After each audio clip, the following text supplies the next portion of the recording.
الرحمن الرحیم السلام علیکم ورحمۃ اللہ وبرکاتہ۔ الحمد للہ وکفا والسلام علی عبادہ الذین اصطفیٰ۔ ربنا آتنا فی الدنیا حسنہ وفی الآخرۃ حسنہ وقنا عذاب النار۔ حسبنا اللہ ونعم الوکیل، حسبنا اللہ ونعم الوکیل، حسبنا اللہ ونعم الوکیل۔ محترم سامعین، کل خواہش تھی کہ ہم سورہ کاف کو مکمل پڑھنا چاہیے، دل لگا کے پڑھنا چاہیے، اور یہ جو شعبان کے اور رمضان کے دن ہیں یہ تو بہت قیمتی وقت ہے۔ جتنا ہم قرآن کو پڑھ لیں گے، سمجھ لیں گے، اس کی مجلس میں بیٹھیں گے اور اپنے آپ کو تھوڑا یعنی اپنے آپ کو قابو کر کے ہم اس قرآن کو سن لیں گے تو یہ ہمارے لیے بہت ہی بابرکت بات ہے۔ تو چلیں ہم شعبان میں تو اسی طرح چلاتے رہیں گے، لیکن رمضان میں جا کر میرا جی چاہتا ہے کہ اس وقت کو بڑھائیں، دن کو بھی اسی طرح پڑھا کریں، پھر رات کو بھی تراویح کے بعد کوئی 10 سے یا 10:30 سے آن ورڈ 1.5 گھنٹہ ہم بیٹھا کریں قرآن کی مجلس میں۔ اور پھر موسیٰ علیہ السلام اور خضر علیہ السلام کا معروف قصہ ہے، اور اس کے بعد پھر ذوالقرنین کا قصہ ہے۔ تو کل ہم نے سورہ کاف کے بارے میں بہت ساری باتیں پڑھی تھیں، اور وہ جو 2 افراد تھے جن میں ایک کو اللہ تعالیٰ نے باغ دیا اور اس نے ناشکری کی اور پھر اس کا باغ تباہ ہو گیا، وہ قصہ ہم نے پڑھا تھا۔ اور پھر بطور خاص جو 3 نصیحتیں ایک داعی کو، ایک مسلمان کو اللہ نے کی ہے کہ وہ قرآن کے ساتھ جڑ کر رہو، نیک اور سہلے لوگوں اور غریب لوگ جو نیک ہوں ان کے ساتھ جڑ کر رہو، اور حق بات کا اعلان کرتے رہو۔ تو بہرحال یہ باتیں کل ہم نے پڑھی تھیں۔ تو آج یہ جہاں سے ہم شروع کر رہے ہیں یہ سورہ کاف کا 9واں رکوع ہے، اور آیت نمبر 60 سے ہم شروع کر رہے ہیں۔ تو یہ اب موسیٰ علیہ السلام اور خضر علیہ السلام کا ایک قصہ ہے، جس میں ایک بات تو یہ ہے کہ ویسے اللہ تعالیٰ انبیاء کو اس طرح کے واقعات دکھاتا ہے تاکہ ان کا ایمان جو ہے وہ بہت زیادہ مضبوط ہو، کیونکہ انہوں نے بہت بڑا کام کرنا ہوتا ہے۔ اور دوسرا یہ کہ لوگوں کو بھی پھر ان کے ذریعے اللہ تعالیٰ سمجھاتا ہے۔ اس قصے میں ایک بنیادی بات تو یہ ہے کہ اللہ تعالیٰ نے موسیٰ علیہ السلام اور خضر علیہ السلام کے اس قصے کے ذریعے سمجھایا کہ اس کائنات میں اللہ تعالیٰ مطلب حکمت کے تحت اپنے کرندوں سے، فرشتوں سے بہت سارے کام لیتا ہے، اور چونکہ ہمیں ان کی حکمتیں معلوم نہیں ہوتی تو ہم یہ مطلب کہتے ہیں کہ یہ کیا ہو گیا، یہ کیوں ہو گیا، یہ کیسے ہو گیا، اس میں تو بڑا پتہ نہیں یہ ہو جائے گا، نہیں ہونا چاہیے تھا، لیکن ان میں تو بڑی حکمتیں ہیں، اور اللہ تعالیٰ ان حکمتوں کے تحت یہ کام کرتا رہتا ہے۔ اور دوسرا اس میں یہ بھی ہے کہ اللہ تعالیٰ مطلب بندوں کے ساتھ بالعموم بھلائی کا معاملہ کرتا ہے، جس طرح وہ قرآن میں آتا ہے نا کہ اس کی رحمت تو ہر چیز پر چھائی ہوئی ہے، لیکن وہ عذاب تو کبھی کبھی اور کسی کسی کو دیتا ہے۔ تو اپنے بندوں کے ساتھ اس کا معاملہ جو ہے وہ بھلائی اور حکمت کی بنیاد پر ہوتا ہے، اور خاص طور پر جو اس کے نیک اور سہلے بندے ہیں ان کو تو وہ مطلب ان کی حفاظت کرتا ہے، رہنمائی کرتا ہے، انہیں بہت سارے شرور سے بچاتا ہے، اور انہیں پتہ بھی نہیں ہوتا، اور ان کی مدد اللہ تعالیٰ کر رہا ہوتا ہے۔ تو یہ چیزیں سمجھائی گئی ہیں اللہ تعالیٰ کی طرف سے. آپ بڑی توجہ سے، بڑے دھیان سے اور بڑے احترام سے اور بڑا لطف لے کر ان واقعات کو بلغ مجمع البحرین او امضی حقبا. تو اللہ تعالیٰ نے موسیٰ علیہ السلام کو یہ حکم دیا جبرائیل امین کے ذریعے یا جس طرح بھی کہ بھائی فلاں جو جگہ ہے جہاں دو دریا آپس میں ملتے ہیں وہاں آپ جائیں، اور آپ کو وہاں ایک بندہ ملے گا جس کو مل کر آپ کو احساس ہوگا کہ بھئی آپ کو بھی ہم نے بڑا علم دیا ہوا ہے، ظاہر ہے آپ ہمارے نبی ہیں، لیکن یہاں اس کائنات میں بہت ساری چیزیں ہیں جن کا علم آپ کو بھی نہیں ہے اور ہم وہ سارے کام جو ہیں وہ کر رہے ہیں. تو ایک ایسا بندہ آپ کو ملے گا جو آپ کو یہ ساری باتیں بتائے گا.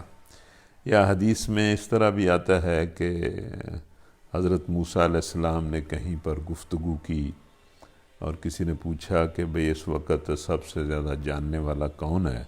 تو موسیٰ علیہ السلام نے کہا کہ میں ہوں. اور یہ بات ان کی ٹھیک تھی، نبی تھے اور زیادہ ظاہر ہے وہی جانتے تھے، لیکن اللہ تعالیٰ نے انہیں سمجھایا کہ آپ سے بھی زیادہ جاننے والے لوگ یہاں پر ہماری مخلوقات، ہمارے بندے ہیں.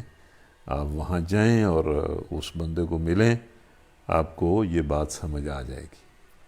تو اس طریقے سے اللہ تعالیٰ نے ان کے ایمان کو اور زیادہ مضبوط کیا کہ اس کائنات میں بہت سارے معاملات ہو رہے ہیں جو انسان کی نگاہ سے اوجھل ہیں، لیکن ان میں بڑی حکمتیں ہیں اور ان کے پیچھے اللہ کا ارادہ ہے، اللہ کا ہاتھ اور اختیار ہے، اور وہ اپنے اختیار کو استعمال کر کے لوگوں کے ساتھ بہت سارے معاملات کر رہے ہیں جن کی حکمت لوگوں کو تو معلوم نہیں ہوتی، لیکن یہ کہ اللہ کو معلوم ہوتی ہے.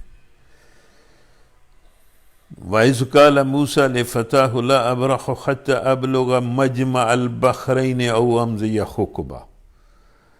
ذرا ان کو وہ قصہ سناؤ جو موسیٰ علیہ السلام کو پیش آیا تھا جب کہ موسیٰ علیہ السلام نے اپنے خادم سے کہا تھا کہ میں اپنا سفر ختم نہ کروں گا جب تک کہ دونوں دریاؤں کے سنگم پر نہ پہنچ جاؤں، ورنہ میں ایک زمانہ دراز تک چلتا ہی رہوں گا. تو اس میں بھی یہ ہے نا کہ چونکہ اللہ تعالیٰ نے موسیٰ علیہ السلام کو حکم دیا تھا اور یہ کہا تھا کہ وہاں آپ کو ایک ایسا آدمی ملے گا جس کے پاس آپ سے بھی زیادہ علم ہے، تو پھر ویسے بھی اللہ کا حکم تھا کہ اس کو جا کے ملو. تو پھر موسیٰ علیہ السلام نے اپنے غلام کو یا خادم کو، ایک اور آدمی کو اپنے ساتھ لیا.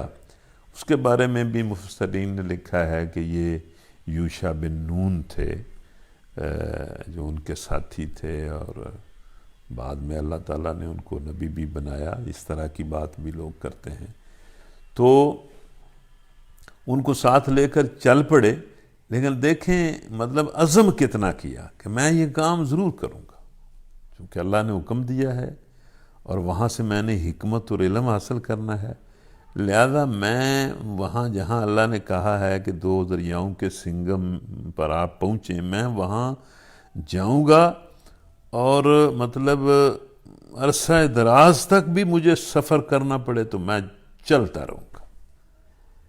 اس لیے اس سے یہ بھی سبق ملتا ہے کہ کسی بھی کام کو کرنے کے لیے بندے کو مصمم ارادہ کرنا چاہیے، اور خاص طور پر علم کا جو حصول ہے یہ ایک ایسا کام ہے کہ جس میں بندے کو بہت اپنے آپ کو قابو کر کے اس کام کو کرنا چاہیے. تو آپ بھی علم حاصل کر رہے ہیں، آپ بھی اس ارادے کو مطلب مضبوط کریں کہ ہم نے قرآن کو سیکھنا ہے، سمجھنا ہے.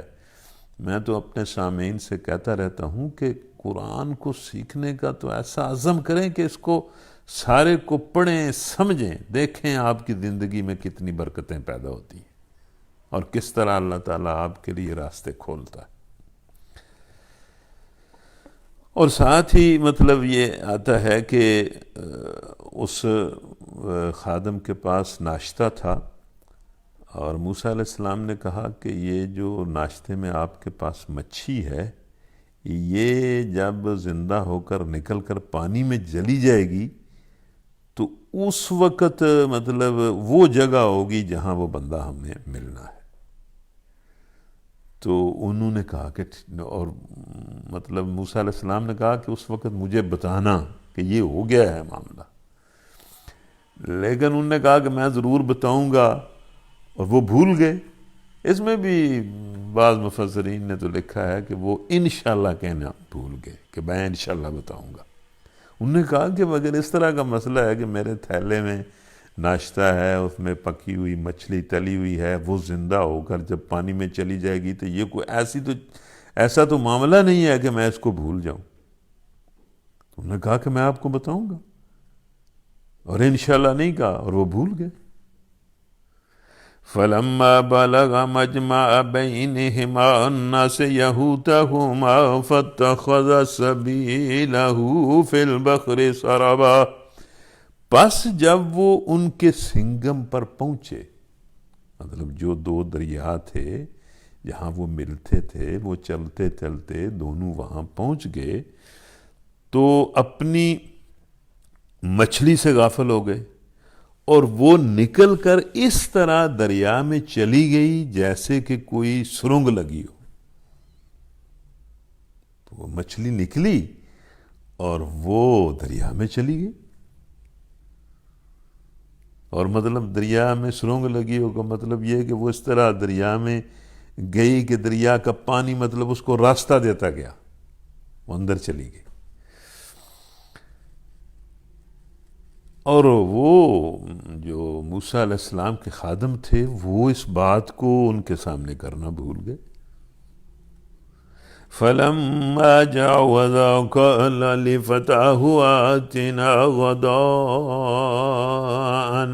لَقَدْ لَقِينَا مِنْ سَفَرِنَا هَذَا نَصَبًا۔ اب وہ آگے سفر کرتے رہے، آگے جا کر موسیٰ نے اپنے خادم سے کہا کہ لاؤ بھائی ناشتہ، اب تو چل چل کے تھک گئے، لاؤ ہمارا ناشتہ، آج کے سفر میں تو ہم بری طرح تھک گئے۔ مطلب صبح سے چل رہے ہیں، چلتے جا رہے ہیں تو تھکاوٹ ہو گئی ہے، بھوک بھی لگ گئی ہے، تو وہ جو ناشتہ آپ کے پاس ہے وہ لاؤ۔ تو خادم نے کہا، جو بھی وہ خادم تھے، ساتھی تھے، انہوں نے کہا قَالَ أَرَأَيْتَ إِذْ أَوَيْنَا إِلَى الصَّخْرَةِ فَإِنِّي نَسِيتُ الْحُوتَ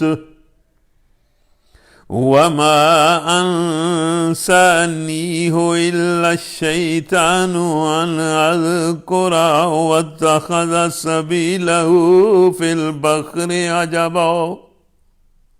وہ خادم نے کہا آپ نے دیکھا نہیں، مطلب یہ اچھمبے کا ایک لفظ ہے، کو آپ کو نہیں پتا یہ کیا ہوا؟ اس نے کہا یہ کیا ہوا؟ خادم کہنے لو ہو یہ کیا ہو گیا؟ وہ بھائی جب ہم اس چٹان کے پاس ٹھہرے ہوئے تھے، اس خادم نے کہا اس وقت مجھے مچھلی کا خیال نہ رہا، اور شیطان نے مجھ کو ایسا غافل کر دیا کہ میں اس کا ذکر آپ سے کرنا بھول گیا۔ مچھلی تو عجیب طریقے سے نکل کر دریا میں چلی گئی، ناشتہ واشتہ کدھر؟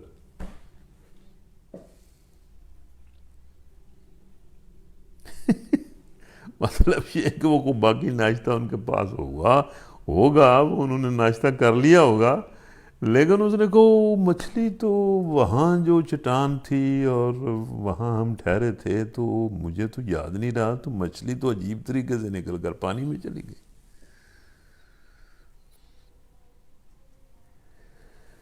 موسیٰ علیہ السلام نے اس اپنے خادم سے کہا قَالَ ذَلِكَ مَا كُنَّا نَبْغِي، وہی تو جگہ تھی جس کی تلاش میں ہمیں، مطلب جہاں مچھلی نے اس طرح معجزے کے طور پر دریا میں چلا جانا تھا، وہی تو علامت تھی، اسی جگہ تو ہم نے اس بندے کو ملنا ہے، وہی تو اشارہ ہمیں بتایا گیا ہے کہ وہاں بندہ ملے گا۔ جو آپ کو وہ حکمت اور علم سکھائے گا یا بتائے گا جو آپ کے پاس نہیں ہے. تو یہ تو بھائی اچھا ہم آگے نکل آئے. فَارْتَدَّ عَلَىٰ آثَارِهِمَا قَصَصًا، چنانچہ وہ دونوں اپنے نقش قدم پر پھر واپس ہوئے. مطلب اس چٹان کی طرف پھر گئے کہ ان کو وہ بندہ تو وہاں ملنا تھا. فَوَجَدَ عَبْدًا مِّنْ عِبَادِنَا آتَيْنَاهُ رَحْمَةً مِّنْ عِنْدِنَا وَعَلَّمْنَاهُ مِنْ لَدُنَّا عِلْمًا. اور وہاں انہوں نے ہمارے بندوں میں سے ایک بندے کو پا لیا. وہ بندہ مل گیا جسے ہم نے اپنی رحمت سے نوازا تھا اور اپنی طرف سے ایک خاص علم عطا کیا تھا. تو جی وہ بندہ مل گیا جس کی موسیٰ علیہ السلام نے شاگردی کرنی تھی، جس سے علم سیکھنا تھا، حکمت سیکھنی تھی. تو پھر موسیٰ علیہ السلام نے اس بندے کو مل کر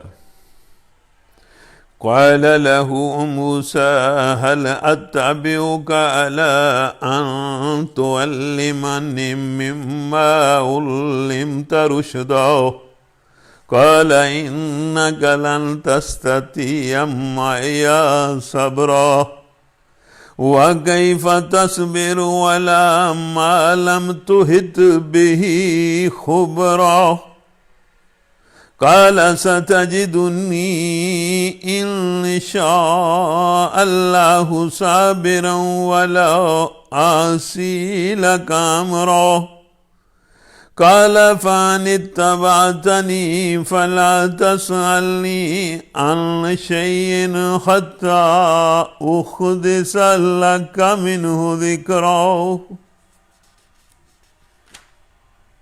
موسیٰ نے اس سے کہا کیا میں آپ کے ساتھ رہ سکتا ہوں؟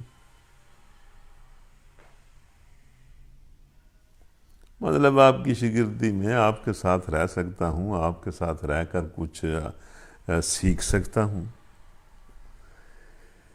تاکہ آپ مجھے بھی اس دانش کی تعلیم دیں جو آپ کو سکھائی گئی ہے. اب پتہ چلا ہے کہ آپ کے پاس بڑا علم ہے، آپ مجھ سے بھی زیادہ جانتے ہیں. تو کیا میں آپ کے پاس کچھ دیر رہ کر وہ دانش جو اللہ نے آپ کو دی ہے، وہ دنائی، وہ حکمت، وہ خاص علم، تو اس کا کچھ مجھے بھی پتہ چل جائے. اس نے جواب دیا آپ میرے ساتھ صبر نہیں کر سکتے، اور جس چیز کی آپ کو خبر نہ ہو آخر آپ اس پر صبر کر بھی کیسے سکتے ہیں؟ اب دیکھیں نا اس نے کیا کہا. اس نے کہا کہ میں جو کچھ کروں گا نا، چونکہ آپ کو اس کی حکمت پتہ نہیں ہوگی کہ میں نے کیوں کیا ہے، اس کے پیچھے حکمت کیا ہے، تو آپ اس کو دیکھ کر صبر نہیں کر سکیں گے.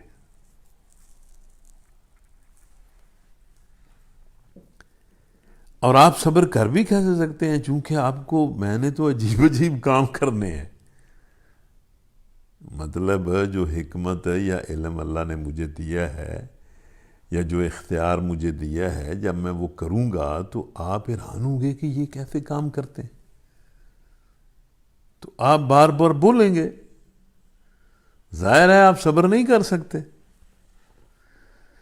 موسیٰ نے کہا انشاءاللہ آپ مجھے صابر پائیں گے اور میں کسی معاملہ میں آپ کی نافرمانی نہیں کروں گا. آپ استاد ہیں، میں آپ سے سیکھنے آیا ہوں، تو میں آپ کی نافرمانی نہیں کروں گا، میں صبر کروں گا. آپ جو کچھ کریں گے اس پر میں کوئی بحث مباحثہ نہیں کروں گا، کوئی سوال نہیں کروں گا. اس نے کہا اچھا اگر آپ میرے ساتھ چلتے ہیں تو مجھ سے کوئی بات پوچھنی نہیں. مطلب یہ آپ نے کیا کر دیا، یہ آپ نے کیا کر دیا، یہ آپ نے پوچھنا نہیں ہے جب تک میں خود اس کا آپ سے ذکر نہ کروں. جب تک کہ میں خود نہ ذکر کروں کہ میں اس میں یہ حکمت ہے، اس لیے میں نے ایسا کیا ہے، آپ نے بات نہیں کرنی، صبر کرنا ہے۔ فَانْطَلَقَا حَتَّى إِذَا رَكِبَ فِي السَّفِينَةِ خَرَقَهَا قَالَ خَرَقْتَهَا لِتُغْرِقَ أَهْلَهَا لَقَدْ جِئْتَ شَيْئًا إِمْرًا قَالَ أَلَمْ أَقُلْ إِنَّكَ لَن تَسْتَطِيعَ مَعِيَ صَبْرًا قال لا تؤاخذني بما نسيت ولا ترهقني من امری عسرا۔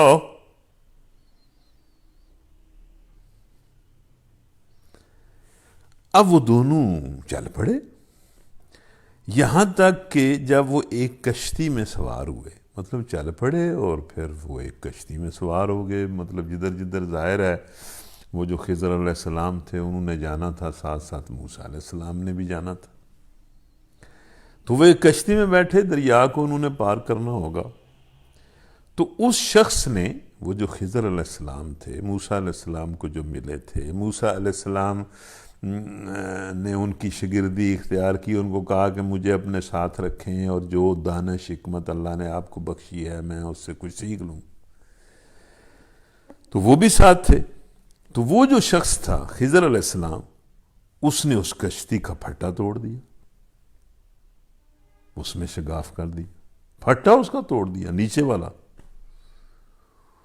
وہ فوراً موسیٰ علیہ السلام جو ہیں وہ چونکے، انہوں نے کہا آپ نے یہ کیا کیا، اس میں شگاف ڈال دیا تاکہ یہ کشتی بھی ڈوب جائے اور اس پر جتنے ہم لوگ بیٹھے ہیں وہ سارے کے سارے ڈوب جائیں، یہ تو آپ نے عجیب حرکت کر دی، یہ آپ نے کیا کیا؟ ظاہر ہے کشتی میں بندے بیٹھے ہوئے ہیں، موسیٰ علیہ السلام بھی بیٹھے ہوئے ہیں، وہ بھی بیٹھے ہوئے ہیں، اور وہ خضر علیہ السلام نے پھٹا توڑ دیا نیچے والا، اور موسیٰ علیہ السلام نے کہا کمال ہے، یہ تو ڈوب جائے گی، ہم بھی ڈوب جائیں گے۔ اس نے کہا میں نے تم سے کہا نہ تھا کہ تم میرے ساتھ صبر نہیں کر سکتے؟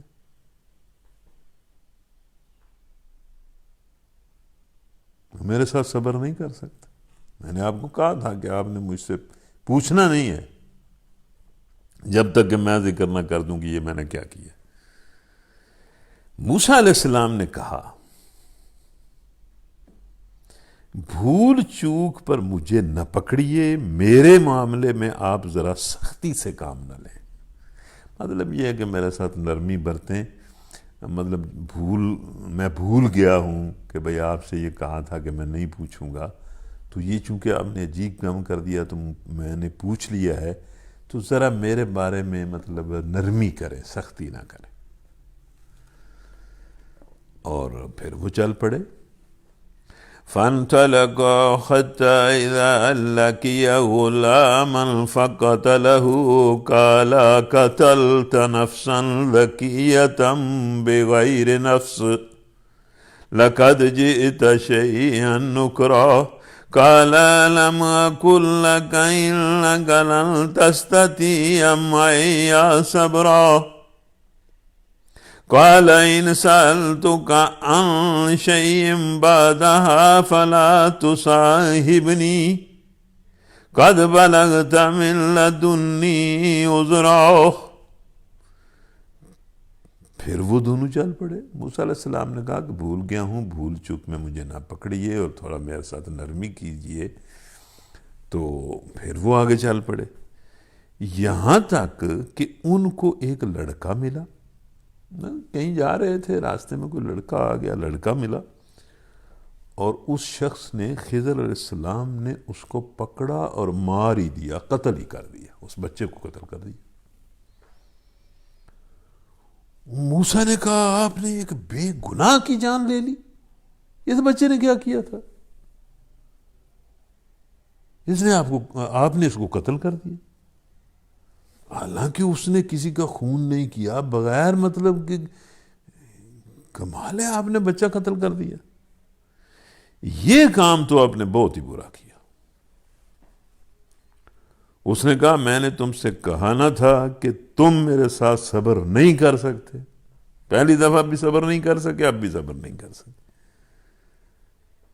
موسیٰ نے اب یہ نہیں کہا کہ میں بھول گیا ہوں، اس لیے کہ پہلی دفعہ تو موسیٰ علیہ السلام جب پھٹا توڑا انہوں نے، تو وہ اچانک جب انہوں نے دیکھا بھئی یہ تو کشتی ڈوب جائے گی، تو وہ اپنی بات کو شاید بھول گئے اور کہا کہ بھئی یہ آپ نے کیا کر دیا۔ لیکن اب کی بار تو جب اتنا بڑا کام اس بندے نے کر دیا کہ ایک بچے کو قتل کر دیا، تو اب تو موسیٰ علیہ السلام نہیں بھولے۔ ویسے ہی انہوں نے کہا کہ اس بندے نے کر کیا دیا ہے، بچہ مار دیا ہے، کمال ہو گئی ہے۔ تو انہوں نے اس سے پوچھ لیا بھئی یہ آپ نے کیا کیا؟ تو اس نے کہا میں نے آپ کو کہا نہیں تھا کہ آپ میرے ساتھ صبر نہیں کر سکتے۔ اس کے بعد موسیٰ علیہ السلام نے کہا بھئی اس بندے کے ساتھ تو زیادہ سفر نہیں ہو سکتا، یہ تو کس طرح کا کام کرتا ہے۔ تو اس کے بعد پھر وہ کہنے لگے کہ اگر میں آپ سے کچھ پوچھوں، مطلب آپ تو چلیں ہو گیا، تھوڑی دیر میں آپ کے ساتھ چلتا ہوں، اگر میں آپ سے کوئی بات پوچھوں تو آپ مجھے ساتھ نہ رکھیں، لیجئے اب تو میری طرف سے آپ کو عذر مل گیا۔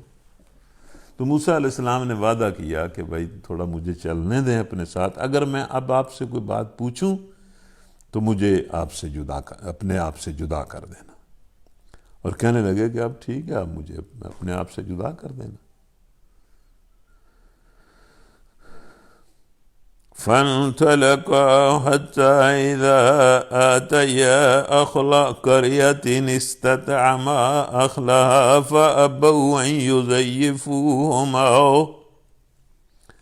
فأبوا أن يضيفوهما فوجدا فيها جدارا يريد أن ينقض فأقامه قال لو شئت لاتخذت عليه أجرا قال هذا فراق بيني وبينك سأنبئك بتأويل ما لم تستطع عليه صبرا أما السفينة فكانت لمساكين يعملون في البحر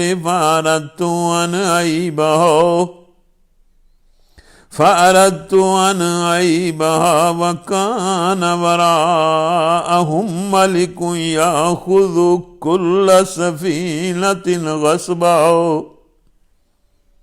وأما الغلام فكان أبواه مؤمنين فخشينا أن يرهقهما طغيانا وكفرا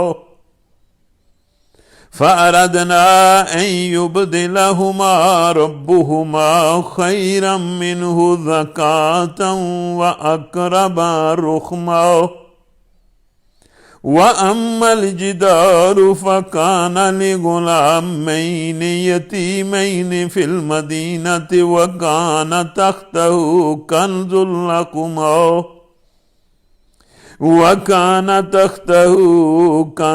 لهما وكان أبوهما صالحا فأراد ربك أن يبلغا أشدهما ويستخرجا كنزهما رحمة من ربك وما فعلته عن أمري ذلك تأويل ما لم تستطع عليه صبرا۔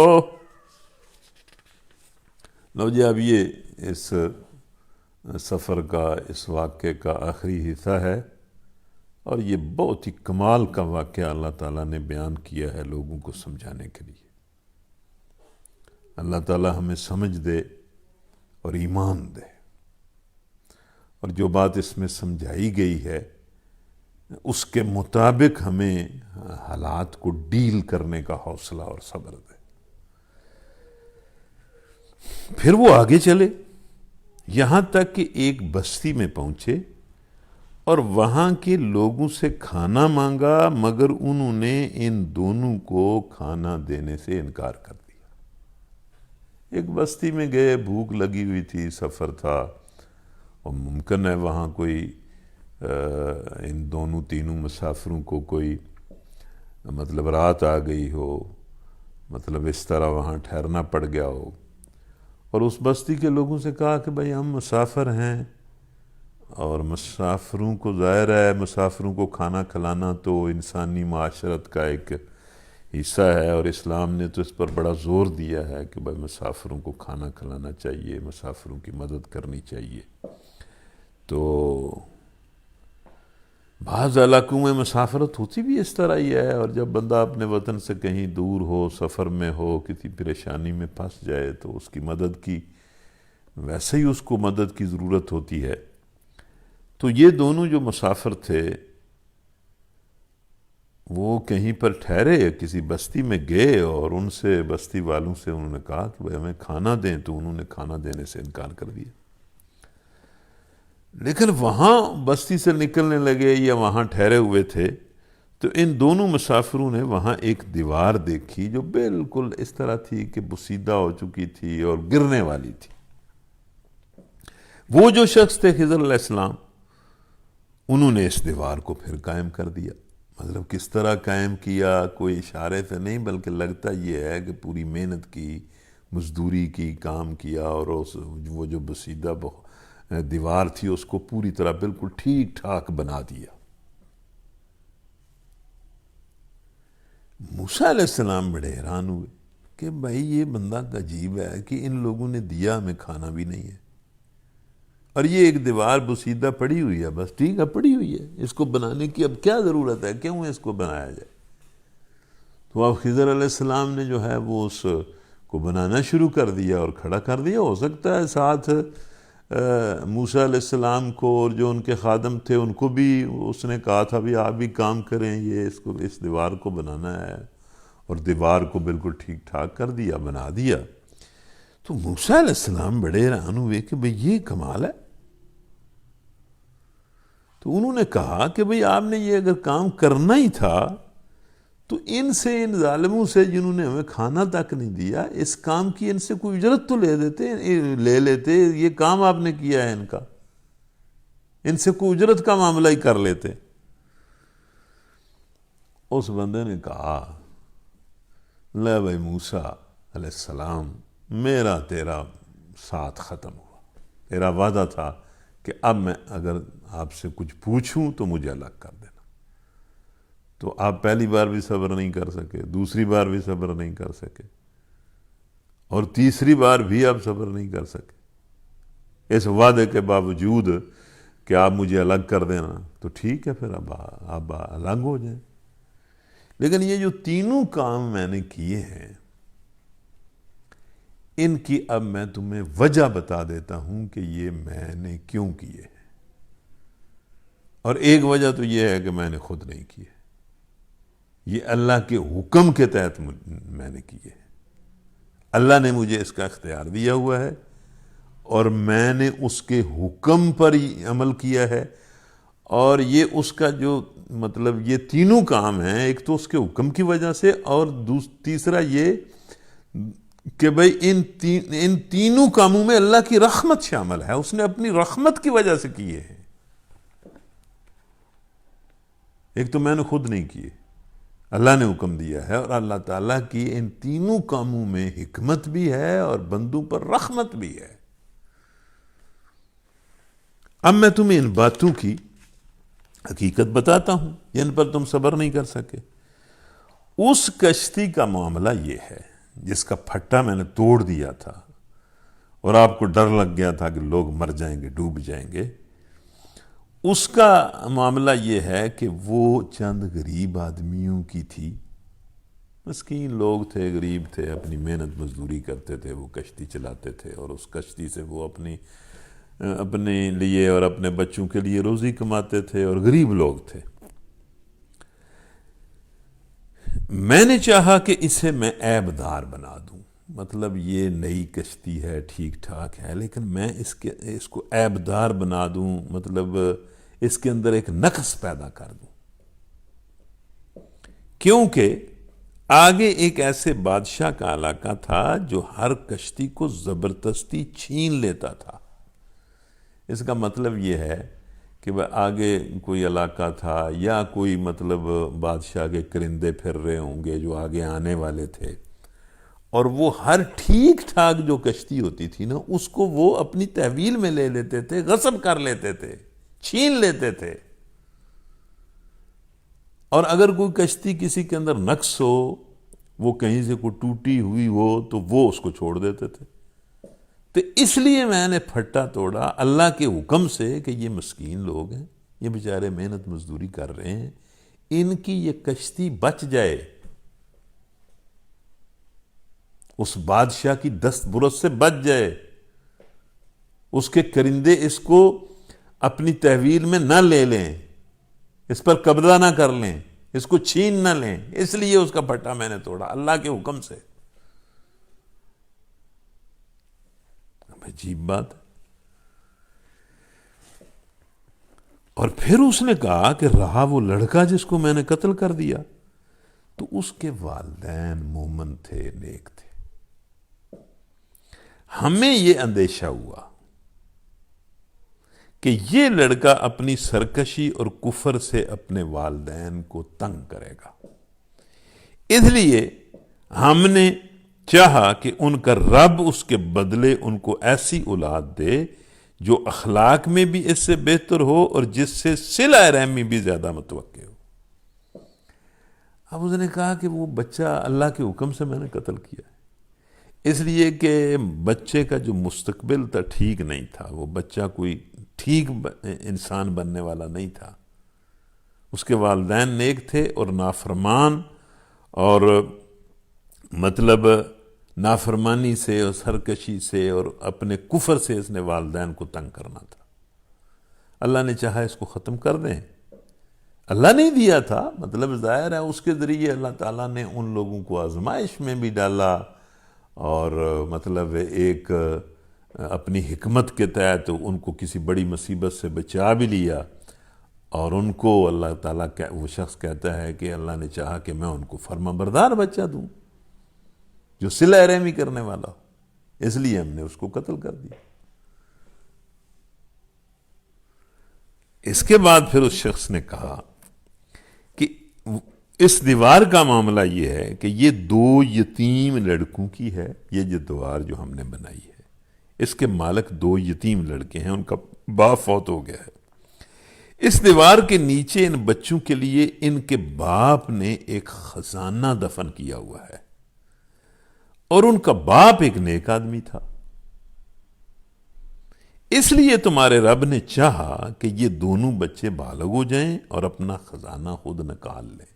اس خزانے کی حفاظت کے لیے، اس نیک آدمی کے خزانے کی حفاظت کے لیے ہم نے یہ دیوار بنا دی تاکہ یہ بچے بالغ ہو کر خود اس خزانے کو نکالیں اور استعمال کریں۔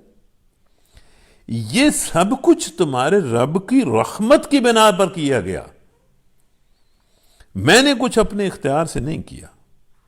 یہ ہے حقیقت ان باتوں کی جن پر تم صبر نہ کر سکے۔ اب اس میں سوال یہ ہے کہ بھئی وہ جو شخص تھا، مطلب ویسے تو یہ کسی کو اختیار نہیں نا کہ ایک بندے کو الہام ہو یا کہیں سے پتہ چلے کہ بھئی یہ بچہ جو ہے یہ بڑا ہو کے نافرمان بنے گا، تو اس الہامی علم پر کسی بچے کو قتل تو نہیں کیا جا سکتا، اور اسی طرح پھٹا اس طرح تو نہیں توڑا جا سکتا، اس کی شریعت تو اجازت نہیں دیتی۔ اس لیے مفسرین نے بڑی بحثیں کر کے، اور ہمارا جو خیال ہے کہ جس نتیجے پر کچھ مفسرین پہنچے ہیں وہی صحیح بات ہے کہ وہ خضر علیہ السلام جو تھے وہ مطلب انسان نہیں بلکہ فرشتے تھے، اور فرشتوں سے اللہ اس طرح کے کام لیتا ہے اپنی حکمت کے تحت۔ بہت سارے کام اس کائنات میں ہوتے رہتے ہیں جن کو فرشتے کرتے ہیں، مطلب عجیب طریقے سے انسانوں کے ساتھ معاملہ کرتے رہتے ہیں۔ کوئی بیمار ہو جاتا ہے، کوئی مر جاتا ہے، کسی کا حادثہ ہو جاتا ہے، کسی کے ساتھ کچھ ہو جاتا ہے، کسی کے ساتھ کچھ ہو جاتا ہے، لیکن اشارہ یہ ہے کہ اللہ تعالیٰ بندوں کے ساتھ بالعموم اپنی حکمت کے مطابق ان کے ساتھ خیر ہی کا معاملہ کرتا ہے، اور خاص طور پر نیک اور سہلے لوگوں کی وہ حفاظت کرتا ہے اور ان کے ساتھ اچھا معاملہ کرتا ہے۔ اور یہ معاملہ موسیٰ علیہ السلام کو بھی دکھایا گیا اور ہمیں بھی سمجھایا گیا، اس لیے کہ ہم ایک تو اللہ کی بندگی پر قائم رہیں، اپنے آپ کو نیکی پر قائم رکھیں تاکہ ہمارا رب ہم پر رحم کرے، اور دوسرا پھر اللہ کی طرف سے جو معاملہ ہو ہم یہ سمجھیں کہ اس میں ہمارے لیے کوئی نہ کوئی بھلائی ہے جس کو ہم نہیں جانتے، پوشیدہ ہے۔ تو بہرحال ہم اللہ رب العالمین پر ایمان بھی رکھتے ہیں اور اس سے دعا بھی کرتے ہیں کہ یا اللہ ہم کمزور لوگ ہیں، ہم پر رحم فرما اور ہمارے سارے معاملات کو اپنے فضل سے اور اپنی رحمت سے درست کر دے۔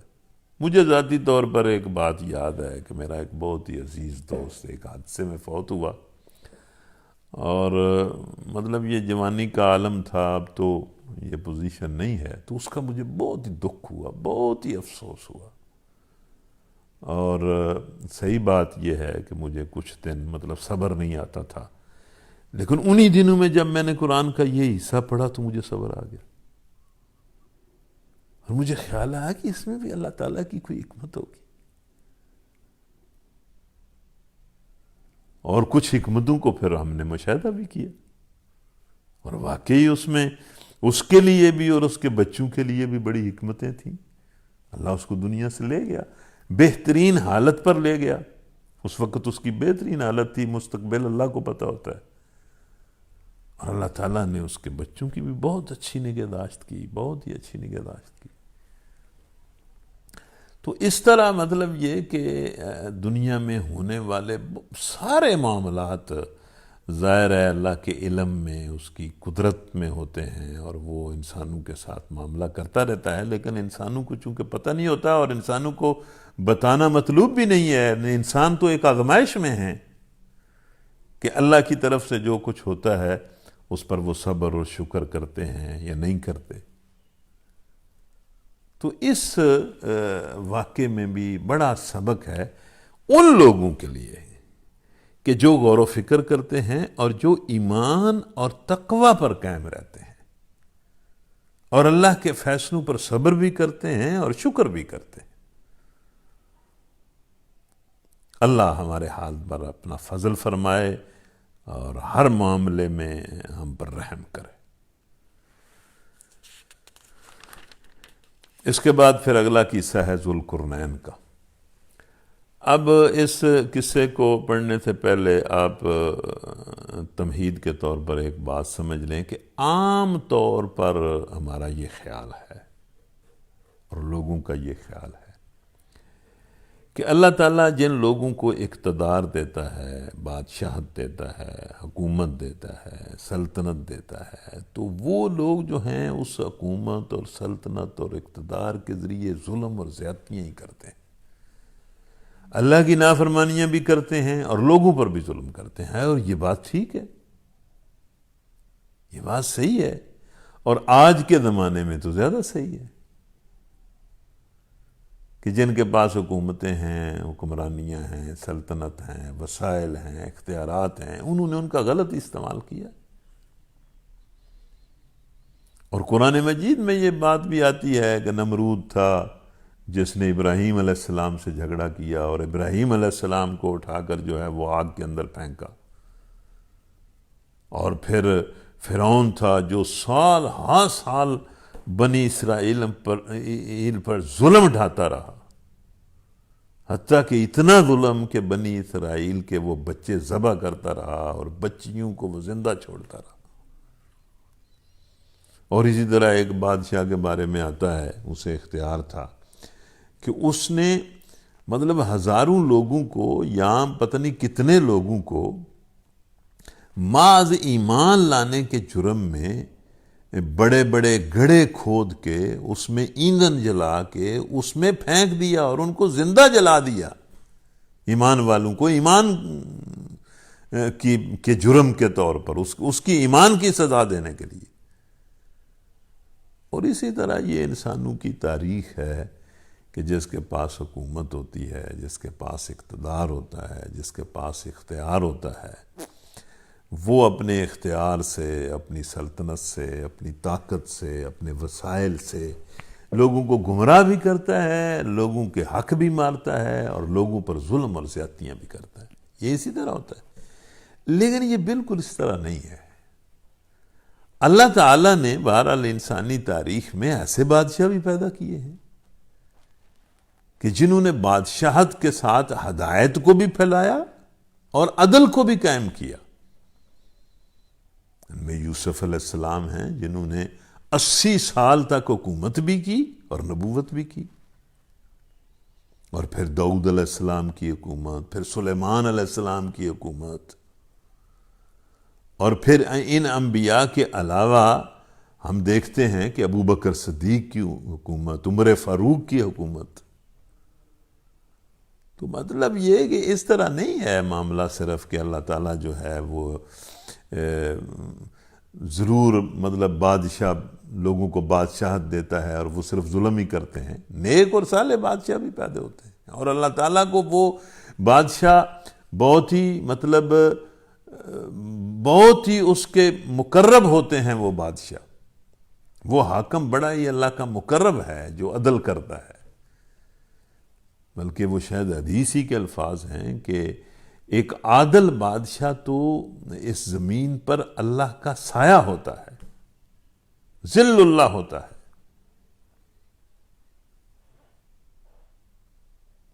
اور ایک حدیث میں بھی آتا ہے کہ قیامت کے دن جب مطلب کوئی سایہ نہیں ہوگا، کچھ نہیں ہوگا، تو جن لوگوں کو اللہ کی رحمت کا سایہ نصیب ہوگا ان میں پہلا وہ شخص ہے جو عادل حکمران تھا۔ تو عدل کے ساتھ حکمرانی کرنا اللہ کو بڑا پسند ہے۔ اللہ تعالیٰ اس وقت جو دنیا کے حالات ہیں، اللہ انسانوں کو عادل حکمران دے، نیک اور صالح اور اللہ سے ڈرنے والے اور عادل حکمران دے، مومن بھی اور عادل بھی۔ تو یہ ذوالقرنین جو تھے، یہ پتہ نہیں کس زمانے میں ایک بادشاہ تھے، اللہ نے ان کو اقتدار دیا، اور انہوں نے پھر پوری دنیا کو فتح بھی کیا اور دنیا میں عدل کو قائم کیا اور انسانوں کی خدمت کی، عدل بھی کیا اور خدمت بھی کی۔ اس لیے میں تو جب اس حصے کو پڑھتا ہوں تو میں نوجوانوں کو کہتا ہوں کہ نوجوانوں، تمہاری ابھی زندگی ہے، اٹھ رہی ہے، تم کوئی بہت بڑا عزم اپنے اندر پیدا کرو، بہت بڑا ارادہ کرو اور دنیا میں کوئی کام کرو، ایمان کی بنیاد پر، جرأت و شجاعت کی بنیاد پر، لوگوں کے اندر دین کی اقامت کے لیے اور دین کو قائم کرنے کے لیے، عدل اور انصاف کو قائم کرنے کے لیے اور لوگوں کی بھلائی کے لیے کوئی کام کرو۔ یہ صرف نفس پرستی کوئی نہیں ہے۔ جو اٹھتا ہے ذہین آدمی، سمجھدار آدمی، بس وہ نفس کے پیچھے لگ جاتا ہے، پیسے جمع کرنے ہیں، اکٹھے کرنے ہیں اور اکٹھے کرنے ہیں اور اکٹھے کرنے ہیں۔ اللہ کے دین کے ابلاغ اور اللہ کے دین کی اقامت اور لوگوں کی خدمت کے لیے کوئی کام کریں، کوئی عزم کریں۔ کل بھی میں نے یہ بات کی تھی کہ یہ جو اصحاب کہف تھے وہ چند نوجوان تھے جنہوں نے بہت بڑا ایک کام کر دیا، اور اللہ نے ان کو اپنی طرف سے ایک نشانی اور معجزہ بنا دیا۔ آج بھی میں نوجوانوں سے کہتا ہوں کہ اصحاب کہف سے بھی فائدہ مطلب سبق حاصل کریں، اور ذوالقرنین سے بھی سبق حاصل کریں کہ اس اللہ کے بندے نے کیا کیا۔ یہ کیا ہماری مسلمانوں کی حالت ہے؟ بالکل ایک ایک نوجوان کو سوچنا چاہیے کہ وہ ایمان اور تقوی کی بنیاد پر کیا کر سکتا ہے۔ یہ وقت کے زمانے کے جو جدید علوم ہیں وہ بھی حاصل کریں، اپنے جسم کی طاقت کو بھی بڑھائیں، اپنے اندر نفس کو ضبط نفس جو ہیں وہ پیدا کریں، اور کوئی بڑا کام کریں۔ تو یہ ذوالقرنین جو تھے یہ ایک بادشاہ تھے، لیکن انہوں نے ان کا ذکر جس طرح اللہ تعالیٰ نے کیا ہے بہت اچھے الفاظ میں ذکر کیا ہے کہ وہ بڑے اللہ کا خوف کرنے والا بھی حکمران تھا اور عدل کو قائم کرنے والا حکمران تھا۔ وَيَسْأَلُونَكَ عَنْ ذِي الْقَرْنَيْنِ قُلْ سَأَتْلُو عَلَيْكُمْ مِنْهُ ذِكْرًا إِنَّا مَكَّنَّا لَهُ فِي الْأَرْضِ وَآتَيْنَاهُ مِنْ كُلِّ شَيْءٍ سَبَبًا۔ اور اے محمد، یہ لوگ تم سے ذوالقرنین کے بارے میں پوچھتے ہیں، مطلب یہ مشرکین مکہ نے عیسائیوں اور یہودیوں سے کوئی ساز باز کر کے یا ان کے مشورے سے نبی صلی اللہ علیہ وسلم سے یہ سارے سوال پوچھے نا کہ بے صاحب کاف کون تھے، اور یہ خضر اور موسیٰ علیہ السلام کا قصہ کیا ہے، اور ذوالقرنین کون تھا۔ یہ عرب کے حجاز کے لوگ تو ان قصوں سے، ان کہانیوں سے قطعی ناواقف تھے۔ یہ تو عیسائیوں اور یہودیوں کی کتابوں میں یہ ساری باتیں تھیں۔ تو یہودی انہیں مشورہ دیتے تھے کہ بھئی یہ نبی صلی اللہ علیہ وسلم سے پوچھیں، یہ کہتے ہیں کہ میرے پاس ایک خاص علم ہے، اللہ تعالیٰ کے ساتھ ایک علم وحی کے ساتھ میرا تعلق اور رابطہ ہے، اور اس علم وحی کے ذریعے اللہ تعالیٰ مجھے بہت ساری غیب کی خبریں جو ہے وہ بتاتا ہے، تو ان سے ذرا پوچھیں۔ تو پھر نبی صلی اللہ علیہ وسلم پر اللہ تعالیٰ قرآن نازل کرتا تھا اور ان کے سوالوں کا جواب انہیں مل جاتا تھا، لیکن ایمان وہ پھر بھی نہیں لاتے تھے۔ اے محمد، یہ لوگ تم سے ذوالقرنین کے بارے میں پوچھتے ہیں، ان سے کہو میں اس کا کچھ حال تمہیں سناتا ہوں، سنو۔ آپ بھی سن لیں، توجہ سے سن لیں، کہانی کو یاد رکھیں، ذہن نشین کریں، اور اس سے کوئی سبق حاصل کریں، اور اپنے اندر کوئی عزم پیدا کریں، کوئی بڑا ارادہ کریں، اور اللہ کے راستے میں اللہ کے لیے کچھ کر کے دکھائیں۔ موت تو بالکل سر پر کھڑی ہے، اور زندگی تو ایک بار ہی ہے، دوبارہ تو زندگی نہیں ملے گی، اور زندگی تو عمل کے لیے ہے، اللہ کی بندگی کے لیے ہے، اور اللہ کی رضا کی خاطر انسانوں کی خدمت کے لیے ہے۔ تو دیکھیں، ان سے کہو کہ میں اس کا کچھ حال تمہیں سناتا ہوں۔ ہم نے اس کو زمین میں اقتدار عطا کر رکھا تھا اور اسے ہر قسم کے اسباب و وسائل بخشے تھے۔ یہاں سے اللہ نے شروع کیا کہ ہم نے اسے اقتدار بھی دیا ہوا تھا، کسی علاقے میں، کسی جگہ میں اللہ تعالیٰ نے اس کو اقتدار دیا، اور پھر اللہ یہ کہتا ہے کہ اس کے پاس اسباب اور طاقت بھی بڑی تھی، خزانے بھی اس کے بھرے ہوئے تھے۔ وہ مطلب بھوکا بادشاہ نہیں تھا کہ ایک طرف وہ بادشاہ بھی ہے اور دوسری طرف پوری دنیا سے مانگتا بھی پھرتا ہے، کشکول اس کے ہاتھ میں ہے، اس سے قرض مانگتا ہے، اس سے پیسے مانگتا ہے، اس سے مدد مانگتا ہے، ہر وقت مانگتا رہتا ہے۔ یعنی ہم نے اسے اقتدار بھی دیا تھا اور اسے بڑے خزانے بھی دیے تھے، اسباب بھی دیے تھے۔ وہ بھوکا بادشاہ نہیں تھا۔ تو ظاہر ہے یہ جو بادشاہ ہوتے ہیں یہ پھر امن سے تو نہیں بیٹھتے، ان کا جو مشن ہوتا ہے اس مشن کو قائم کرنے کے لیے یہ تو سرحدیں توڑتے ہیں اور علاقوں کو فتح کرتے ہیں اور اپنے مقصد کو دنیا میں نافذ کرتے ہیں۔ اس لیے اس بادشاہ کے بارے میں بھی اللہ کہتا ہے حَتَّى إِذَا بَلَغَ مَغْرِبَ الشَّمْسِ فَأَتْبَعَ سَبَابًا حَتَّى إِذَا بَلَغَ مَغْرِبَ الشَّمْسِ وَجَدَهَا تَغْرُبُ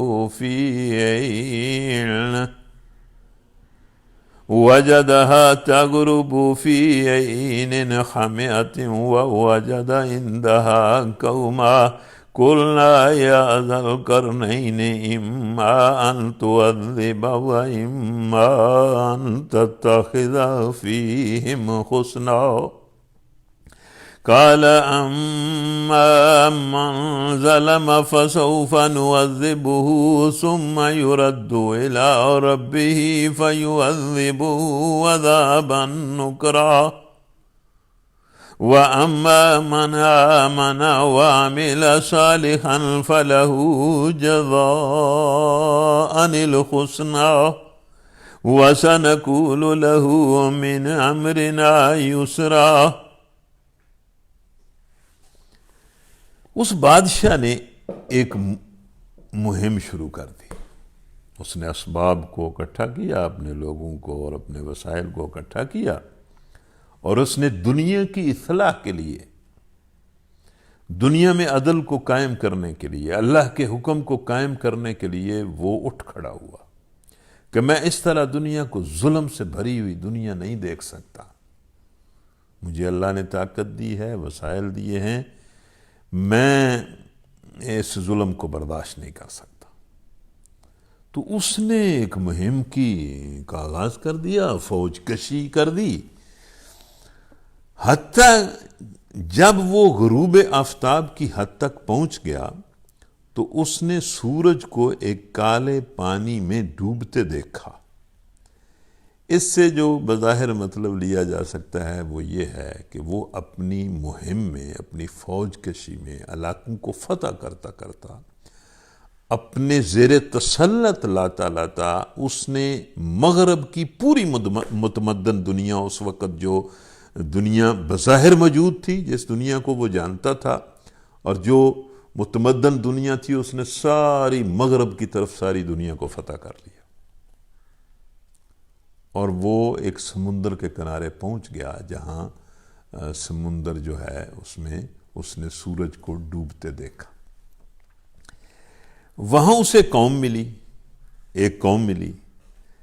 تو اتنا جب ہم نے فتوحات ذوالقرنین کو دیں تو اللہ کہتا ہے ہم نے ذوالقرنین سے کہا کہ اے ذوالقرنین۔ اب اللہ تعالیٰ نے کس طرح ذوالقرنین سے کہا؟ اللہ کوئی ذوالقرنین سے ہم کلام ہوا موسیٰ علیہ السلام کی طرح؟ نہیں۔ اور ویسے بھی ذوالقرنین پر کوئی وحی نازل نہیں ہوتی تھی، اس لیے وہ ان کے بارے میں یہ اتفاق ہے کہ وہ بادشاہ تو تھا لیکن کوئی نبی نہیں تھا۔ تو یہ جو بات ہے کہ ذوالقرنین سے بات کی، تو جو کوئی نیک اور صالح آدمی ہوتا ہے اس کے ضمیر کے سامنے تو ایک بات ہوتی ہے نا کہ جب اسے اقتدار ملتا ہے تو وہ سوچتا ہے کہ اب اس اقتدار کو میں نے کس طرح چلانا ہے اور میں نے اس میں کیا کام کرنا ہے۔ تو ایک الہام کے طور پر ایک سوال اللہ تعالیٰ نے اس کے ذہن میں ڈالا کہ بھئی اب ذوالقرنین اتنی طاقت ہم نے تمہیں دی ہے تو تم کیا کرو گے؟ لوگوں کو تکلیف پہنچاؤ گے یا ان کے ساتھ کوئی اچھا معاملہ کرو گے؟ تو ذوالقرنین نے کہا کہ جو ان میں سے ظلم کرے گا، اس نے ارادہ کیا کہ جو ظلم کرے گا، کسی کا حق مارے گا، کسی کے ساتھ زیادتی کرے گا، اس نے کہا میں اس کو نہیں چھوڑوں گا، سزا دوں گا۔ اور پھر وہ اگر اللہ تعالیٰ سے توبہ کیے بغیر، ظاہر ہے ہر مجرم آدمی، لوگوں کے ساتھ ظلم اور زیادتی کرنے والا آدمی لوگوں کا بھی مجرم ہوتا ہے اور اللہ کا بھی مجرم ہوتا ہے۔ تو ذوالقرنین نے کہا کہ اس طرح کے جو مجرم لوگ ہیں، جو لوگوں کے ساتھ ظلم اور زیادتیاں کرتے ہیں، میری حکومت میں اگر کسی نے کسی پر زیادتی کی، کسی کا حق مارا، کوئی ظلم کیا، تو میں اس کو نہیں چھوڑوں گا، میں سزا دوں گا۔ اور اگر وہ توبہ کیے بغیر، اپنے آپ کو بدلے بغیر ہے اللہ تیرے پاس پہنچ گیا تو تو اسے عذاب دے گا، اور زیادہ عذاب دے گا۔ اب دیکھیں ذوالقرنین نے ایک بڑی ایسی بات کی جو بڑی نصیحت کی بات ہے کہ ایک کافر آدمی، ایک فاسق آدمی، ایک ظالم آدمی، ایک اللہ کا نافرمان آدمی، اس کے لیے نہ تو یہ دنیا ہے اور نہ وہ دنیا ہے۔ اس دنیا میں بھی اس کا اصل انجام جو ہے سزا ہے، اور اسے سزا ملنی چاہیے۔ ظاہر ہے جو چوری کرتا ہے اس دنیا میں بھی اس کے لیے سزا ہے، جو کسی کو قتل کرتا ہے اس دنیا میں بھی اس کے لیے سزا ہے، جو کسی کا حق مارتا ہے اس دنیا میں بھی اس کے لیے سزا ہے، اور ہونی چاہیے۔ اور اسلام تو خیر سزا دیتا ہی ہے، دوسرے معاشروں میں بھی جزا و سزا کا قانون ہر جگہ موجود ہے۔ تو ذوالقرنین نے کہا کہ میں بھی اسے نہیں چھوڑوں گا، اور اگر وہ توبہ کیے بغیر، اپنی اصلاح کیے بغیر اس دنیا سے چلا گیا تو آخرت میں تو اسے عذاب دے گا۔ اور اے اللہ، جو لوگ ان میں سے ایمان لائیں گے، نیک عمل کریں گے، کسی کے حق پر کسی کا حق نہیں ماریں گے، مطلب پرامن رہیں گے، ان کے لیے تو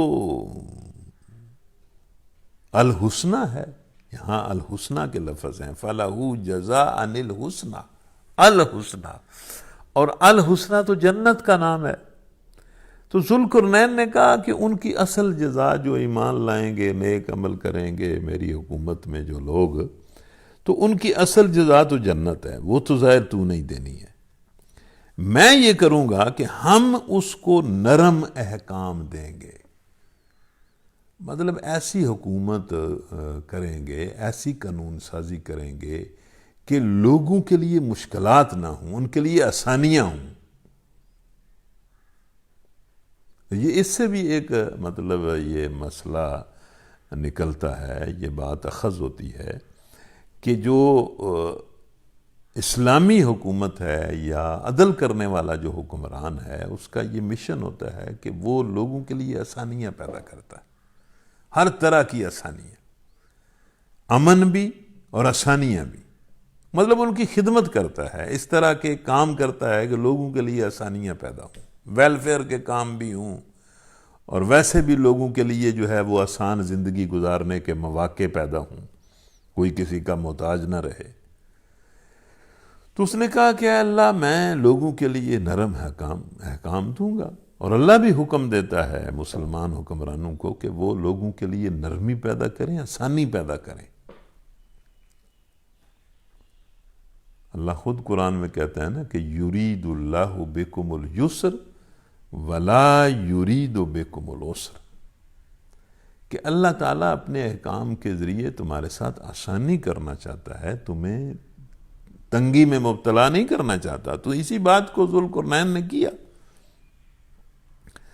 اور پھر قرآن کہتا ہے کہ پھر اس نے ایک اور مہم شروع کر دی.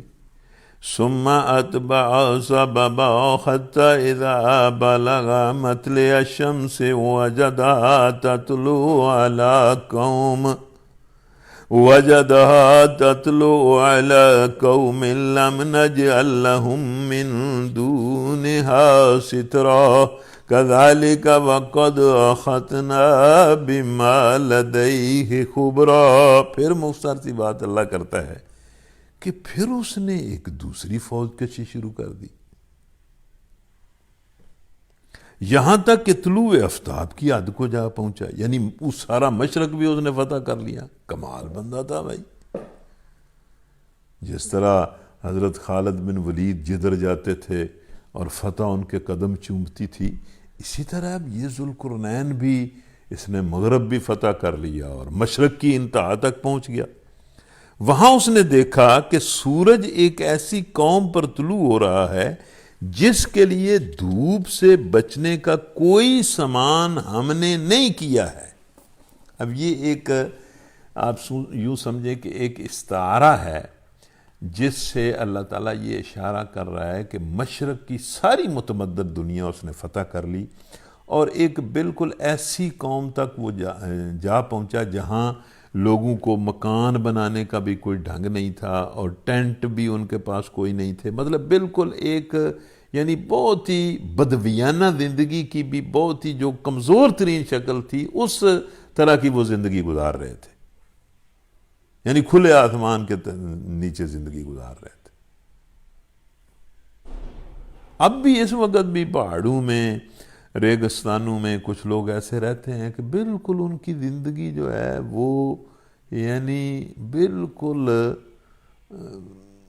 اتنی مطلب اس میں کچھ بھی نہیں ہوتا کہ جانوروں کے قریب ان کی زندگی ہوتی ہے. اور کچھ لوگ غلامی میں اس طرح کی زندگی گزار رہے ہیں. تو وہاں وہ جا پہنچا. تو قرآن کہتا ہے کہ یہ تو ان لوگوں کا حال تھا. اور سنو، یہ بڑی ایک مختصر سی بات قرآن نے کر کے ذوالقرنین کے بارے میں ایک بات کی ہے کہ سنو کہ ذوالقرنین کے پاس جو کچھ تھا اسے ہم جانتے تھے. مطلب آپ کو نہیں پتا کہ ذوالقرنین کیا تھا، ہم تو تمہیں اس کے کچھ ذکر بتا رہے ہیں نا. ہم جانتے ہیں کہ ہم نے اس کو کیا دیا ہوا تھا. مطلب اس کے پاس بڑی طاقت تھی، بڑے وسائل تھے اور بڑے لوگ تھے. اس نے ساری دنیا فتح کر لی. اس کے بعد اس نے تیسری فوج کشی شروع کر دی. اسی لیے میں کہتا ہوں نا کہ اس رکوع میں نوجوانوں کے لیے بڑا سبق ہے. بھائی تم عمر کے جس حصے میں ہو، کوئی عزم کرو، کوئی بلند عزم کرو اور سوچو کہ کس طرح تم نے زندگی گزارنی ہے. کوئی بڑا کام کرو جو اللہ کی بندگی کا کام ہو، اللہ کے دین کے ابلاغ کا کام ہو، اس کے غلبے کا کام ہو، لوگوں کے لیے بھلائی کا کام ہو، ان کی خدمت کا کام ہو. یہ ہر نوجوان کو یہ جو سبق سکھایا جاتا ہے کہ بس وہ اپنا نفس اپنا پیٹ، اپنا نفس اپنا پیٹ، اپنا نفس اپنا پیٹ، اسی کے گرد گھومتا رہے. تو اسلام تو مطلب بڑے بڑے کام چاہتا ہے کہ لوگ زندگی میں کریں. تو پھر اس ذوالقرنین نے تیسری مہم شروع کر دی. ثم اتبع سببا حتى اذا بلغ بين السدين وجد من دونهما قوما لا يكادون يفقهون قولا قالوا يا ذا القرنين إن ياجوج وماجوج مفسدون في الأرض فهل نجعل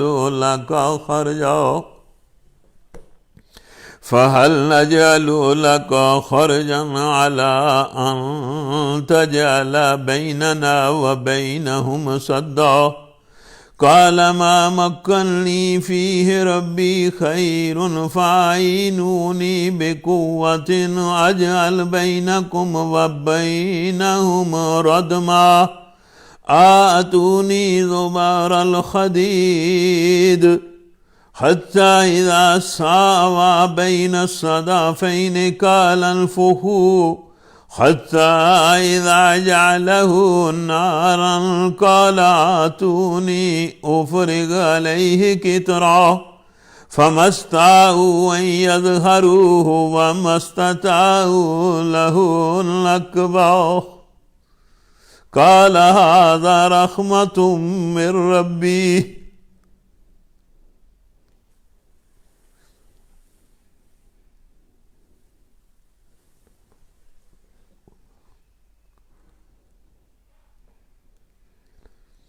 قال هذا رحمة من ربي فإذا جاء وعد ربي جعله دكا وكان وعد ربي حقا وتركنا بعضهم يومئذ يموج في بعض فنفخ في الصور فجمعناهم جمعا وأردنا جهنم يومئذ للكافرين عرضا الذين كانت أعينهم في غطاء عن ذكري وكانوا لا يستطيعون السمع. اب سنیں دھیان سے. پھر اس نے ایک اور مہم کا سامان کیا، ایک اور فوج کشی شروع کر دی، یہاں تک کہ جب وہ دو پہاڑوں کے درمیان پہنچا. کوئی ایسی جگہ تھی جس میں ایک بہت بڑی وادی تھی، یعنی کوئی پہاڑی سلسلہ تھا اور ان پہاڑوں کے درمیان ایک جگہ تھی. تو وہاں اسے کچھ لوگ ملے جو مشکل ہی سے کوئی بات سمجھتے تھے. اب یہ جو ہے نا کہ جو مشکل سے بات سمجھتے تھے، اس کا مطلب یہ ہے کہ تیسری طرف اس نے فوج کشی کی اور تیسری طرف بھی جتنی متمدن دنیا تھی اس نے ساری فتح کر لی، اور ایک ایسی قوم کے پاس پہنچ گیا جو پہاڑوں میں رہتی تھی، اور اس وقت جو مروجہ زبانیں تھیں ان میں سے کوئی زبان بھی وہ لوگ نہیں جانتے تھے، اس لیے وہ کسی کی زبان نہیں سمجھتے تھے.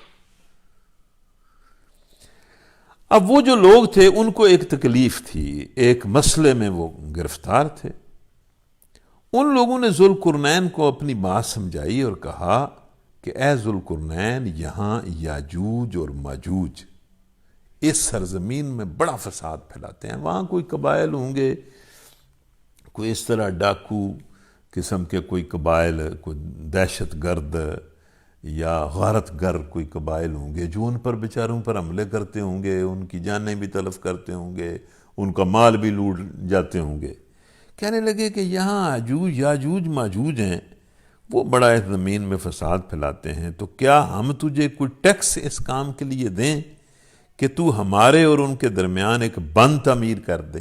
مطلب ہے کہ ہم کو پیسے تمہیں دیں اور تو ہمارے اور ان کے درمیان بند باندھ دے اور وہ یہاں نہ آ سکیں اور ہم ان سے بچ جائیں، ان کی غارت گری سے بچ جائیں. یہ کوئی مفسرین نے لکھا ہے کہ یہ کوئی قبائل ایسے تھے جن کو یاجوج ماجوج انہوں نے کہا، محاورتاً یاجوج ماجوج کہا. مطلب یہ وہ یاجوج ماجوج نہیں ہیں جو قیامت کے قریب نکلیں گے.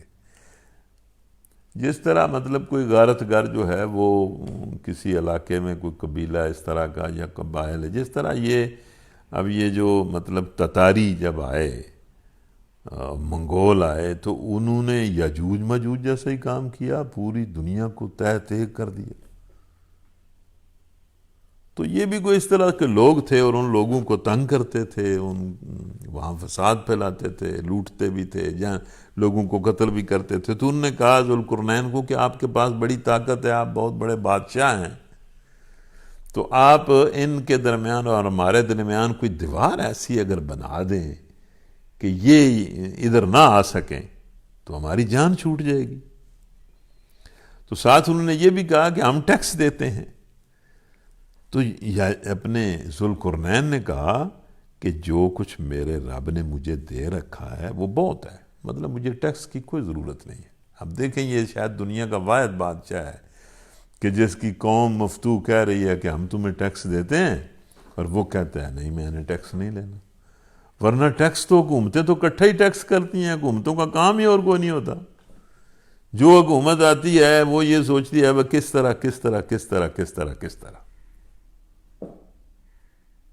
طرح لوگوں کے پیسے جو ہیں وہ ہم نے اکٹھے کرنے ہیں، اور وہ کہتا ہے کہ مجھے ٹیکس کی ضرورت ہی نہیں ہے. اس نے کہا تم بس محنت سے میری مدد کرو، میں تمہارے اور ان کے درمیان ایک بند بنا دیتا ہوں. اور پھر اس نے حکم دیا کہ مجھے لوہے کی چادریں لا کر دو. یہ اس کا آرڈر تھا. اس نے اپنی فوج کو یا کرندوں کو یا جو بھی اس کا سسٹم تھا، اس نے کہا اگر لوہے کی چادریں بناؤ. پتہ نہیں کس طرح انہوں نے لوہے کی چادریں بنائیں.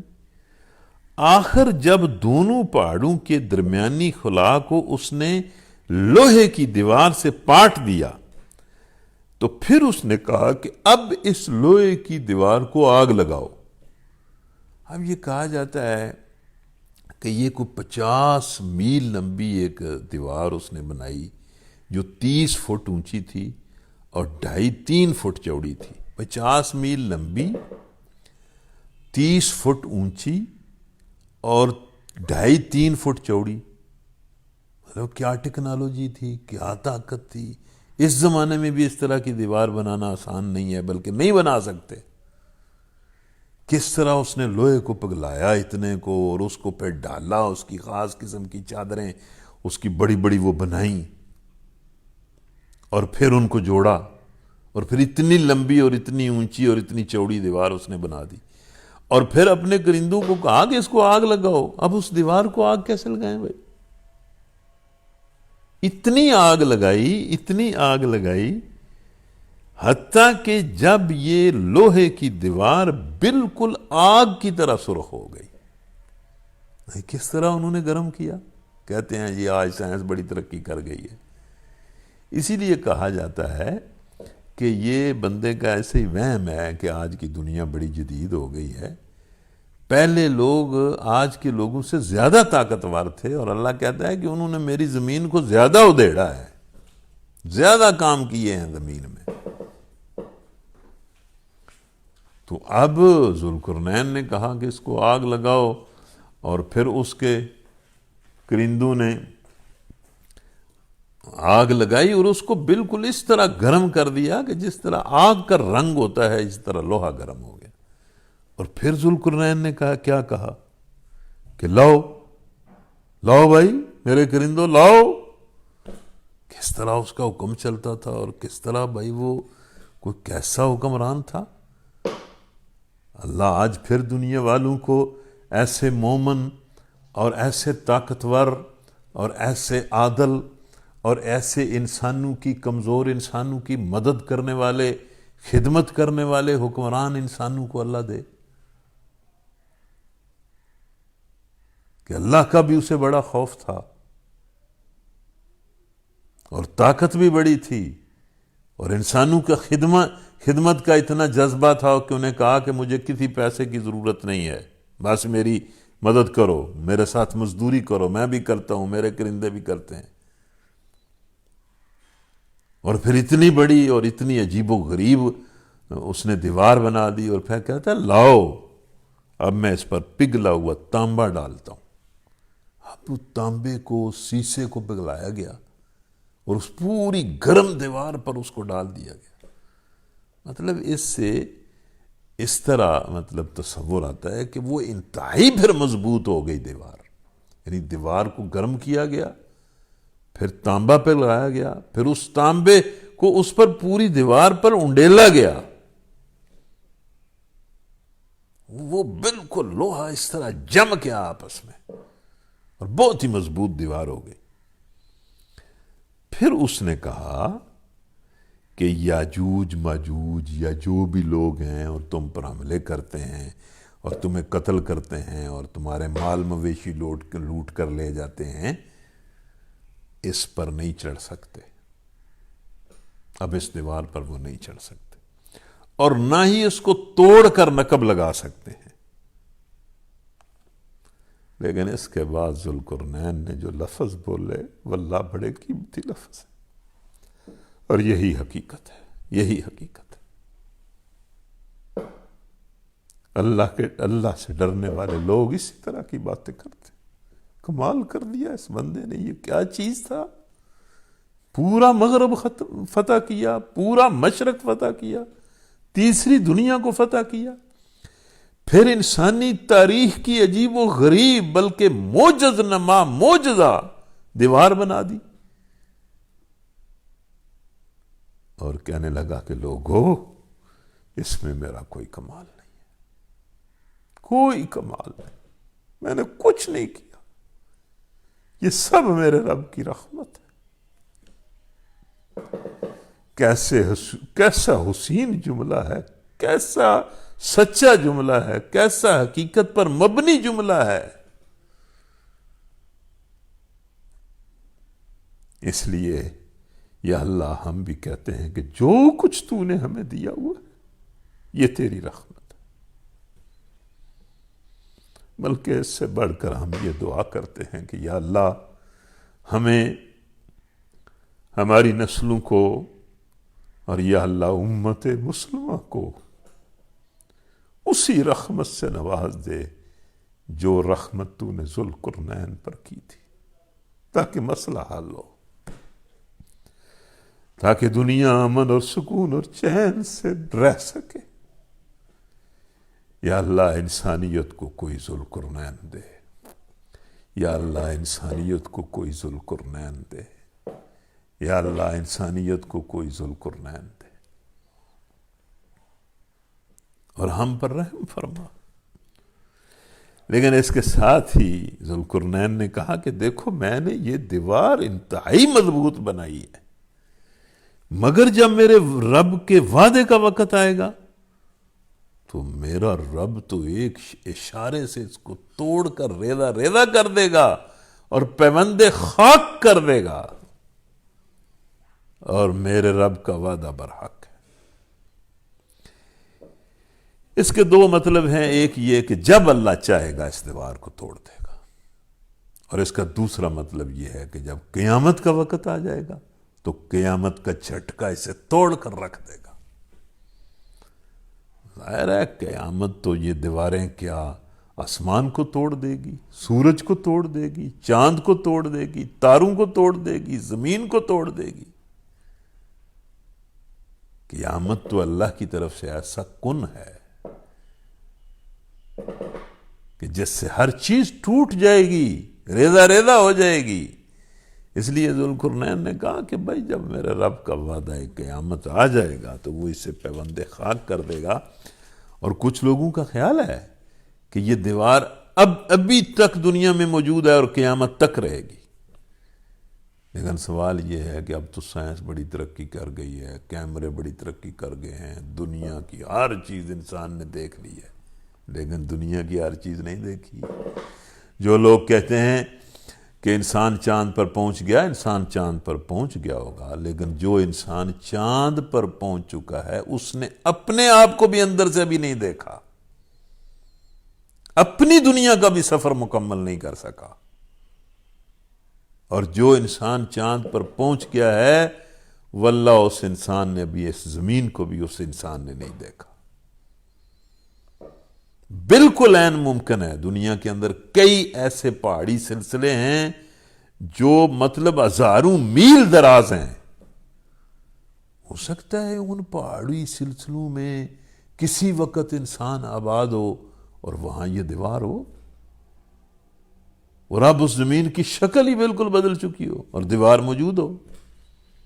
بالکل ہو سکتا ہے. جس طرح کل ہی ہمارے ایک دوست کہہ رہے تھے کہ بھائی عرفان صاحب یہ جو روس ہے، روس کا جو ملک ہے یہ بھارت سے 5 گنا ہے،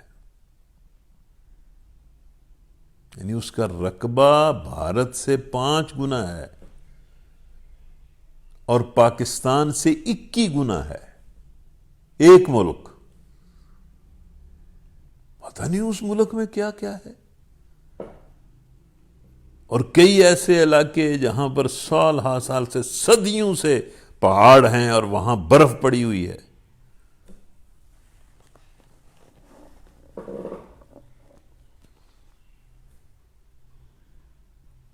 تو بہرحال ذوالقرنین نے کہا کہ جس دن قیامت آ جائے گی تو یہ ٹوٹ جائے گی. اور پھر اللہ تعالیٰ اپنی طرف سے فرماتا ہے وَتَرَكْنَا بَعْضَهُمْ يَوْمَئِذٍ يَمُوجُ فِي بَعْضٍ وَنُفِخَ فِي الصُّورِ فَجَمَعْنَاهُمْ جَمْعًا وَأَعْرَضْنَا جَهَنَّمَ يَوْمَئِذٍ لِلْكَافِرِينَ عَرْضًا الَّذِينَ كَانَتْ أَعْيُنُهُمْ فِي غِطَاءٍ عَنْ ذِكْرِي وَكَانُوا لَا يَسْتَطِيعُونَ سَمْعًا. اور قیامت کے دن ہم لوگوں کو چھوڑ دیں گے کہ سمندر کی موجوں کی طرح ایک دوسرے سے گتھ مگتھا ہوں اور سور پھونک دیا جائے گا اور ہم سب انسانوں کو ایک ساتھ جمع کریں گے. اور وہ دن ہوگا جب ہم جہنم کو کافروں کے سامنے لے آئیں گے، ان کافروں کے سامنے جو میری نصیحت کی طرف سے اندھے بنے ہوئے تھے اور کچھ سننے کے لیے تیار نہ تھے. یا اللہ اس جہنم سے بچا، ہمیں سننے کی، ماننے کی، اطاعت کرنے کی توفیق دے، ہمیں سمعنا و اطعنا کی عملی تصویر بنا اور اس جہنم سے بچا. اس کے بعد یہ آخری رکوع ہے، یہ بڑا ہی جامع اور بہت ہی نصیحت آموز ہے. اللہ تعالیٰ کہہ رہا ہے یہاں صحاب کہف کی کہانیاں بھی رقم ہو گئیں، یہاں کئی باغوں والے آئے اور ختم ہو گئے، یہاں پر موسیٰ علیہ السلام اور خضر کی کہانیاں بھی چلتی رہیں، اور یہاں ذوالقرنین بھی آیا اور چلا گیا. تمہیں یہ مختصر زندگی دی ہوئی ہے، ہوش کرو، اللہ کی بندگی کرو، اللہ کی رضا چاہو اور دنیا کی بجائے آخرت کو اپنا مطمع نظر بناؤ. چھوڑ دو دنیا کو، چھوڑ دو، چھوڑ دو، چھوڑ دو. اس دنیا کی غلامی کے کلاوے کو اپنی گردن سے اتار دو، اس کو پھینک دو. یہ دنیا کے لیے نہیں ہے، آخرت کے لیے نہیں ہے، آخرت کے لیے ہے، دنیا کے لیے نہیں ہے. أَفَحَسِبَ الَّذِينَ كَفَرُوا أَن يَتَّخِذُوا عِبَادِي مِن دُونِي أَوْلِيَاءَ إِنَّا أَعْتَدْنَا جَهَنَّمَ لِلْكَافِرِينَ نُزُلًا. تو کیا یہ لوگ جنہوں نے کفر اختیار کیا ہے یہ خیال رکھتے ہیں کہ مجھے چھوڑ کر میرے بندوں کو اپنا کارساز بنا لیں؟ دیکھیں یہاں اللہ تعالیٰ نے کفر کس کو کہا ہے. کفر یہ ہے کہ بندہ اللہ کی رہنمائی، اللہ کی قیادت، اللہ کی لیڈری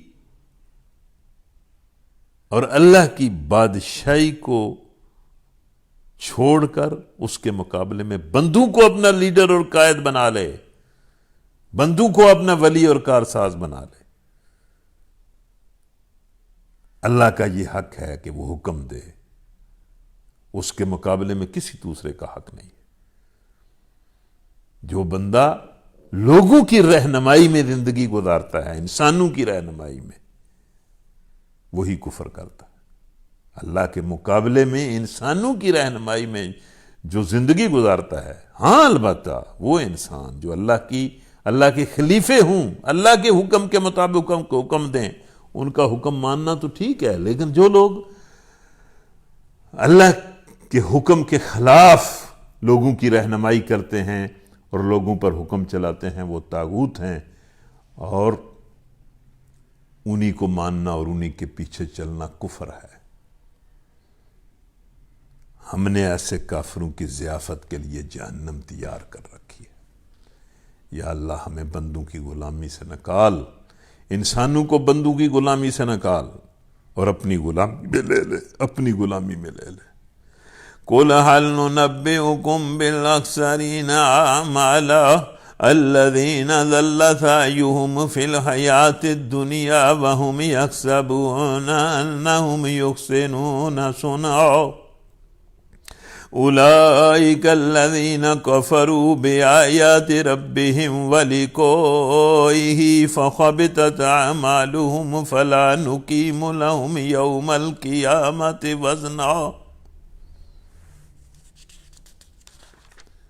ذَلِكَ جَزَاؤُهُمْ جَهَنَّمُ بِمَا كَفَرُوا وَاتَّخَذُوا آيَاتِي وَرُسُلِي هُزُوًا۔ اس سے پہلی آیتوں میں ان کو کافر کہا کہ جو اللہ کو چھوڑ کر بندوں کو اللہ کے مقابلے میں ولی اور رہنما بنا لیتے ہیں۔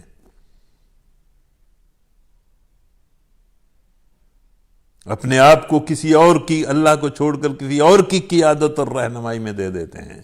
اور یہاں اللہ تعالیٰ نے ان کو گمراہ اور کافر کہا کہ جن کی ساری زندگی اور زندگی کی محنت اس دنیا کو حاصل کرنے میں لگ جاتی ہے اور جنہیں آخرت یاد نہیں ہوتی۔ اے محمد ان سے کہو، کیا ہم تمہیں بتائیں کہ اپنے اعمال میں سب سے زیادہ ناکام و نامراد کون لوگ ہیں؟ وہ جو دنیا کی زندگی میں جن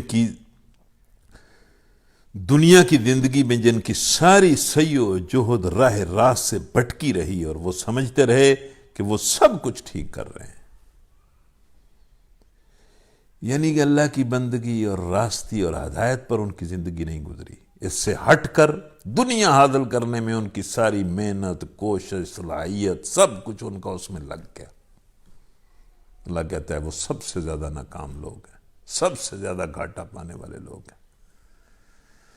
اب میں تو اس کا ترجمہ کبھی کبھی یہ کرتا ہوں کہ سب سے زیادہ گھاٹا پانے والا انسان وہ انسان ہے جو اپنے آپ کو کامیاب دنیا دار سمجھتا ہے۔ یعنی کامیاب دنیا دار یعنی ہوتا دنیا کے لیے اس کا سب کچھ ہے، اور پھر اس کی دنیا میں وہ کامیاب ہو جاتا ہے اور اسے لگتا ہے کہ میں نے بڑے کام کیے ہیں، میں نے کمال کر دیا ہے، میں نے یہ بھی کما لیا، یہ بھی کر لیا، یہ بھی کر لیا، یہ بھی کر لیا۔ پائی پائی کا محتاج تھا، میرے پاس کچھ نہیں تھا، میں بالکل کنگال تھا، میں غریب تھا، میں نے جب دنیا کا بزنس شروع کیا تو میرے پاس کچھ بھی نہیں ہے، آج میرے پاس اربوں ہیں، میں کامیاب ہو گیا۔ اور لوگ بھی اس کے بارے میں کہتے ہیں یار اس نے کمال کر دیا۔ لیکن اگر اس نے وہ سارا اربوں اس دنیا میں کمایا اور آخرت کو یاد نہ کیا اور آخرت کو بھولا رہا تو وہ کامیاب دنیا دار ہے، اور اللہ کی نگاہ میں وہ انتہائی ناکام ہے، سب سے زیادہ ناکام ہے۔ لوگ بڑی تعریفیں کرتے ہیں، جی اس نے کام شروع کیا تھا اس وقت اس کے پاس کچھ بھی نہیں تھا، اب تو یہ اربوں کا مالک ہے، اس کی وہاں بھی پراپرٹی، وہاں بھی پراپرٹی، وہاں بھی پراپرٹی، وہاں بھی پراپرٹی، گاڑیاں اس کے پاس، کوٹھیاں اس کے پاس، بلکہ اس نے سیاست میں بھی حصہ لینا شروع کر دیا ہے، یہ تو MNA بھی بن جاتا ہے اب۔ یار یہ کل ہم نے دیکھا کچھ بھی نہیں تھا۔ یعنی ایسا انسان جس کی ساری محنت اس دنیا میں لگ گئی، اور چونکہ دنیا میں وہ اللہ کے اذن سے کامیاب ہوتا رہا اور یہ سمجھتا رہا کہ میں بالکل ٹھیک ہوں۔ لیکن یہ وہ لوگ ہیں جنہوں نے اپنے رب کی آیات کو ماننے سے انکار کیا، پرواہ ہی نہیں کیا اللہ کی آیتوں کا۔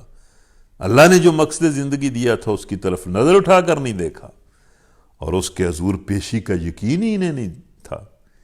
اس لیے انہوں نے جو کچھ کیا، جو کچھ بنایا، جو کچھ کمایا، جو کچھ سمیٹا، اس لیے ان کے سارے اعمال ضائع ہو گئے، اور قیامت کے روز ہم ان کے سارے اعمال کو کوئی وزن نہیں دیں گے، اس لیے کہ انہوں نے جو کچھ کیا دنیا میں کیا۔ ان کی بڑی بڑی تہذیبیں، تمدن، ان کے شہر، ان کی فیکٹریاں، ان کی یونیورسٹیاں، سب کچھ غارت گیا۔ ان کی جزا جہنم ہے، اس کفر کے بدلے جو انہوں نے کیا، اور اس مذاق کی پاداش میں جو وہ میری آیتوں سے کرتے رہے اور میرے رسولوں سے کرتے رہے۔ تیار ہو جانا چاہیے ان سب لوگوں کو کہ جو اس دنیا کو سب کچھ سمجھتے ہیں۔ اور میں اپنے بھائیوں اور بہنوں سے کہتا ہوں کہ نکلیں اس سے، باہر نکلیں، ذہن کو ٹھیک کریں، خواہ مخواہ اپنی زندگی برباد نہ کریں، اپنی صلاحیتیں خواہ مخواہ مٹی میں نہ ڈالیں، ہوش کریں، اللہ کے لیے اور آخرت کے لیے اس دنیا میں کام کریں۔ کریں، بڑے بڑے کام کریں۔ ذوالقرنین نے بھی تو بڑا کام کیا تھا، بڑے بڑے کام کر لیں۔ محمد صلی اللہ علیہ وسلم نے بھی تو بڑا کام کیا، صحابہ نے بھی تو بڑا کام کیا، عمر فاروق نے بھی تو بڑا کام کیا، جنگیں بھی لڑی، فتوحات بھی کی، علاقے بھی فتح کیے، خزانے بھی دنیا کے استعمال کیے، لیکن اللہ کے لیے کیے۔ ان الذين آمنوا وعملوا الصالحات كانت لهم جنات الفردوس نزلا خالدین فیہا لا یبغون عنہا حولا۔ بس اس آیت پر آ کے بات ختم ہو گئی میرے بھائیوں اور بہنوں، اس آیت پر آ کے بات ختم ہو گئی، بات مکمل ہو گئی، نکل آیا جو کچھ نکلنا تھا، بات نتھر کر سامنے آ گئی۔ اللہ نے کہا البتہ اس دنیا میں جو لوگ ایمان لائیں گے، جو ایمان لائے اور جنہوں نے اس ایمان کے مطابق زندگی کے ہر شعبے میں نیک اعمال کیے، ان کی میزبانی کے لیے فردوس کے باغ ہوں گے جن میں وہ ہمیشہ رہیں گے، اور کبھی اس جگہ سے نکل کر کہیں جانے کو ان کا جی نہ چاہے گا۔ اب کیا میں اپنے لیے اور اپنے بچوں اور اپنی نسلوں کے لیے اور آپ کے لیے یہ دعا کروں کہ اللہ تعالی ہمیں ایمان نصیب کرے اور نیک اعمال کی توفیق دے، اور اپنی رحمت سے ہمیں جنت الفردوس میں جگہ دے؟ کیا یہ دعا کروں؟ ہاں میں دعا کرتا ہوں، لیکن اس دعا کے جو عملی تقاضے ہیں ان کو پورا کرنا ہم پر فرض ہے۔ ہم یہ دعا کرتے ہیں کہ یا اللہ ہمیں ایمان نصیب فرما، نیک اعمال کی توفیق دے، نتیجتاً اپنی جنت الفردوس عطا فرما۔ لیکن یہ اسی طرح کی بات ہے کہ ایک صحابی سے نبی صلی اللہ علیہ وسلم نے پوچھا کہ آپ کیا چاہتے ہیں؟ آپ تو میری بڑی خدمت کرتے ہیں، آپ کیا چاہتے ہیں؟ اس نے کہا کہ میں جنت میں آپ کا ساتھ چاہتا ہوں۔ تو نبی صلی اللہ علیہ وسلم نے فرمایا کہ اپنی اس خواہش کو پورا کرنے کے لیے سجدوں کی کثرت سے میری مدد کرو، سجدوں کی کثرت سے۔ تو ظاہر ہے دعا ہم کرتے ہیں کہ اللہ ایمان دے، نیک اعمال کی توفیق دے، جنت الفردوس دے، لیکن اس دعا کے عملی تقاضے ہیں، اس کے لیے ایک خاص کسی قسم کی زندگی درکار ہے۔ قُلْ لَوْ كَانَ الْبَحْرُ مِدَادًا لِكَلِمَاتِ رَبِّي لَنَفِدَ الْبَحْرُ قَبْلَ أَن تَنفَدَ كَلِمَاتُ رَبِّي ان تنفذ کلمات ربی ولو جئنا بمثلہ مددا۔ اے محمد ان کو کہو تو صحیح تم کیا سمجھتے ہو اللہ کے بارے میں؟ کہو کہ اگر سمندر میرے رب کی باتیں لکھنے کے لیے سیاہی بن جائے تو وہ ختم ہو جائے، مگر میرے رب کی باتیں ختم نہ ہوں، بلکہ اگر اتنی ہی سیاہی ہم اور لے آئیں تو بھی میرے رب کی باتیں ختم نہ ہوں۔ سبحان اللہ و بحمدہ سبحان اللہ العظیم، سبحان اللہ و بحمدہ سبحان اللہ العظیم، سبحان اللہ و بحمدہ سبحان اللہ العظیم۔ قل انما انا بشر مثلکم یوحی الی انما الہکم الہ واحد فمن کان یرجو لقاء ربہ فلیعمل عملا صالحا ولا یشرک بعبادت ربہ احدا۔ اے محمد کہو میں تو ایک انسان ہوں تم ہی جیسا، لیکن کچھ لوگ یہ تم ہی جیسا سے سمجھتے ہیں جس طرح کہ ہم ہیں۔ بھائی وہ انسان تھے، اسی طرح ان کا جسم تھا، اسی طرح چلتے پھرتے تھے، اسی طرح بیوی بچے رکھتے تھے، اسی طرح بھوک پیاس محسوس کرتے تھے، کھاتے پیتے تھے، بازاروں میں چلتے پھرتے تھے، لیکن ہم انسانوں میں اور ان انسانوں میں، محمد صلی اللہ علیہ وسلم میں اور ہم انسانوں میں ایک بہت بڑا فرق یہ تھا کہ میری طرف وحی کی جاتی ہے، اور یہ بہت بڑا فرق ہے، حتیٰ کہ یہ وحی انسان کو اٹھا کر فرشتوں سے بھی بلند کر دیتی ہے۔ اور وہی کیا ہے کہ تمہارا اللہ، تمہارا خدا بس ایک ہی خدا ہے، لا الہ الا اللہ، لا الہ الا اللہ، لا الہ الا اللہ، نشہد ان لا الہ الا اللہ۔ پس جو کوئی اپنے رب کی ملاقات کا امیدوار ہو اسے چاہیے کہ نیک عمل کرے اور بندگی میں، غلامی میں اپنے رب کے ساتھ کسی اور طاقت کو شریک نہ کرے، نہ نفس کو، نہ دنیا کے رسم و رواج کو، نہ کسی بڑے انسان کو، نہ کسی حکومت کو، نہ کسی قانون اور ضابطے کو، اور نہ کسی روایت کو۔ اللہ کے حکم میں کسی کو شریک نہ کرے۔ وآخر دعوانا ان الحمدللہ رب العالمین۔ تو یہ ہوتا رہے گا کہ کبھی کچھ منٹ اوپر ہو جایا کریں گے، کبھی کچھ کم منٹ ہو جائیں گے۔ اب جو لوگ کہہ رہے ہیں کہ بس 10-15 منٹ اوپر ہو گئے ہیں، انہیں یہ یاد نہیں کہ ہم کئی درس جو ہیں وہ 1.25 گھنٹے میں ختم کر دیتے ہیں۔ تو یہ ویسے بھی ہم نے تو جو ٹائم طے کیا ہوا ہے وہ 2 گھنٹے کا ہے۔ الحمدللہ وکفیٰ والسلام علی عبادہ الذین اصطفیٰ۔ ربنا آتنا فی الدنیا حسنہ وفی الآخرۃ حسنہ وقنا عذاب النار۔